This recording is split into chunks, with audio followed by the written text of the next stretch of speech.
Welcome back. Joining us now is Sergeant Fabian Amukwelele from the Windhoek City Police, here to share crucial road safety tips and public safety measures ahead of the Easter weekend. Now, many people are expected to travel, host gatherings, or simply enjoy a bit of downtime.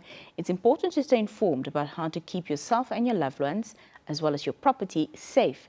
Sergeant Amukwelele will also touch on crime trends during long weekends and offer some practical advice on what to look out for, especially when you're away from home. He'll also help us to understand some of the key municipal bylaws that apply during long weekends, particularly around hosting events or gatherings. Sergeant, good evening and welcome. Good evening, Nina. I hope you are well, and thank you for having me. I am well indeed, and thank you so much for being here. Now, Sergeant, we know that, of course, the Easter weekend is traditionally known to be a busy time on the roads as people are going to different destinations. So to start with, what are some of the main, road safety concerns you've observed over the years during this, time or period of the year? To a greater extent, motorists, they are just fixated to drive out to the remote area to visit their loved ones, families, and friends. Some they go for lodges, neglecting to look at the vehicle that they are driving, to do a 365-degree inspection of the vehicle. And here we are looking at your typical, what you can see with your face, such as you are looking at the tires, you are looking at the wipers, all the nitty-gritties, worn and tears. If you can identify that, then you rectify. At times, they are just in a rush to get to where they want to go. They neglect that, and that can be always the deciding factors when it comes to a potential accident that might happen. Are there any specific, checkpoints, etc., patrols, operations planned by the city of Windhoek for this Easter weekend? Yes, of course. We are going to focus on the exterior road. These are the main roads that are branching out. We are talking of the Way Bridge, we are talking of the Western Bypass, we are talking of the road that leads to Liobot, we are talking of the road that goes to Osiakutako. Everywhere where we are having our roadblocks, periodically we are going to have our officers that are doing shift duties just to make sure that those points are covered, and we are going to look at the general worthiness of the vehicle to ensure that if there is something that needs to be rectified, then we have to redirect the motorists back to make sure that all is well before they proceed. Sergeant, we know when it comes to weekends, long holidays, etc., drinking and driving seems to be on the uptake. What message would you like to send to motorists concerning this? I would like to echo the sentiment of our President, our President Tumbo Nandindaitwa, where she said public members or rather citizens should steer away from reckless driving and as well as driving under the influence of alcohol. So I'm just sending that sentiment further to make sure that if you know that you're going to be drinking, rather stay away, because we are going to intensify our operation, and perhaps just to add that we are going to be sporadic, meaning that everywhere, and we are directed by our CCTV cameras as we see the behavior, the misdemeanor of our public, and then we'll redirect our resources where we are going to be testing our residents, our motorists where necessary. For those planning to travel out of town, and there's quite a number of them, what precautions should they take to make sure that their homes are safe before they leave and go on the road? I know most, if not all, we are on social media, or from time to time, our gadgets are connected. Very important not to advertise our movement. At times we get excited and then you say chip in, chip out, but you don't know who's watching. Remember, or who's on those platforms, there's what we call the evil eye. Some people are monitoring your behavior or whatever your engagement on those platforms, just to come break into your house. It's very important to keep it on low key.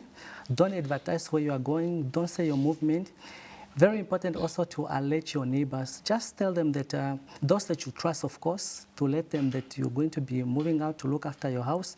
Very imperative also to make sure that you get someone to safeguard your house if you are leaving, as opposed to leave the house unattended. I know sometimes we trust technology where you think you have apps that you can monitor cameras from your phone, but it's very important from time to time, somebody just to make rounds and to check that all is well. Yeah, yeah. Sergeant, have you noticed any particular crimes that spike during long weekends such as Easter? And if so, how can the public stay vigilant?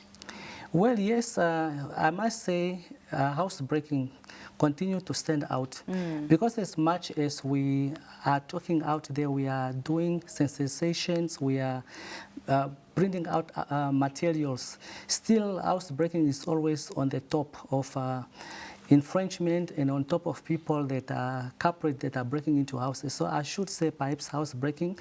And the remedy that we are advising is make sure that you join WhatsApp groups. There's neighborhood WhatsApp groups. Make sure that you join those WhatsApp groups to monitor what is happening. Because at times on WhatsApp group, residents, they will say there's a suspicious person in this street. They are alerting, irregardless where you are, the WhatsApp group can reach you. So it's very important to be on those WhatsApp group and also to have a sound relationship with your neighbor. I know at times you are even going in your house and you don't even talk to your neighbor. You stayed in a particular residence for a long time. Even just say a hi, bye, there's not that relationship. So that boils down to your neighbor not even alerting you if something is happening. It doesn't mean your neighbors have to be your friends, but very imperative for you just to have that sound relationship. It really makes a difference.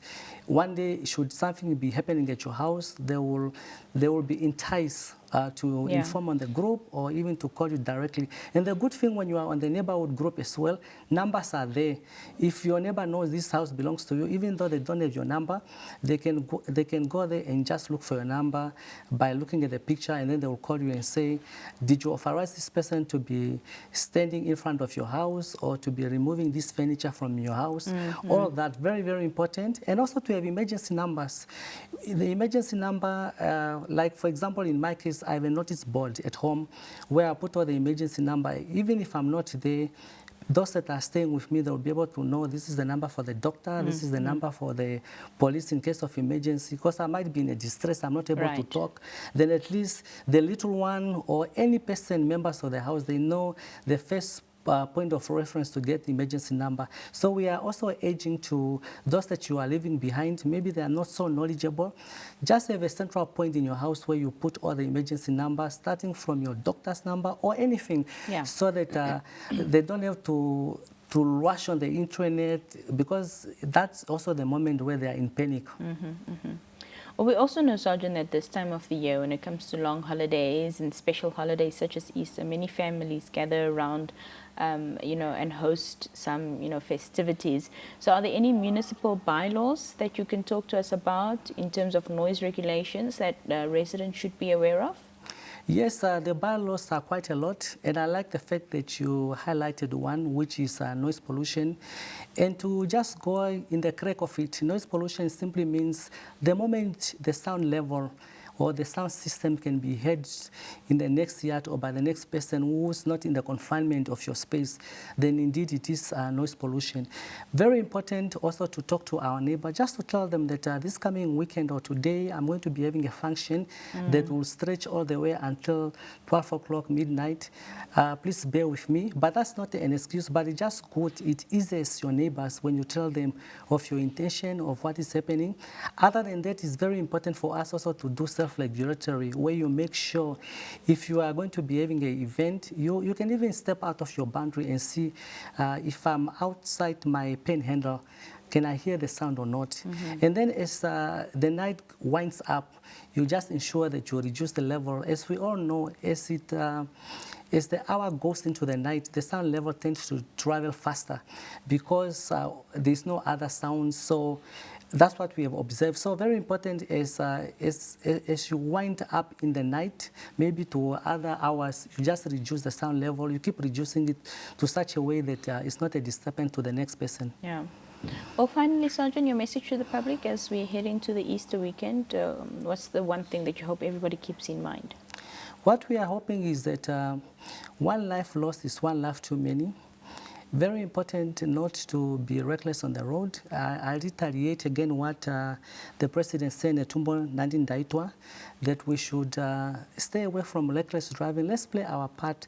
And we must remember, let's learn from others that have gone in situation. For example, if you are you cause an accident and you are responsible, that can be termed as a culpable homicide.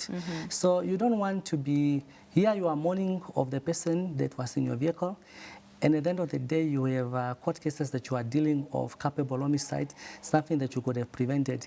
And with regards to our property, very important for us to apply due diligence, because I know it takes quite a lot of effort for us to buy our property, and just in one go, somebody comes and take everything that you work hard, especially in this economy. Very important to have a sound relationship with our neighbors. Just a high buy, you don't have to borrow sugar, but as long as you know you greet each other, in the event of any eventuality, at least your neighbor will be able to do the do, call the police, or at least alert you by all means possible. Well, Sergeant, thank you so much for joining us this evening. It was lovely having you here. Thank you for having us and your team in the background. We wish you a very beautiful, restful, long weekend. Thank you. Same to you. That was Sergeant Fabian Amukwelele from the Windhoek City Police speaking to us there. We'll be back after this brief break.